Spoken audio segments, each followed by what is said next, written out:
અટાણે તો ડિફેન્ડર જાનમાં જવાની છે ઉપાધિ હવે નથી.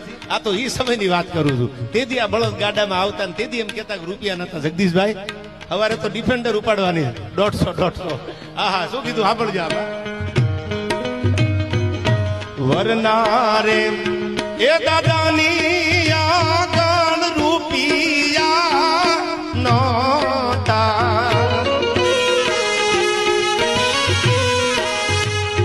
એવા રૂપિયા એનો હોય તો મારા પટગીર ને કોઈ કહેજો, કારણ કે માલ ની દબાવીને બેઠો. એ મારી લાડકડી ના વરવેલા આવો માણારા, મારી લાડક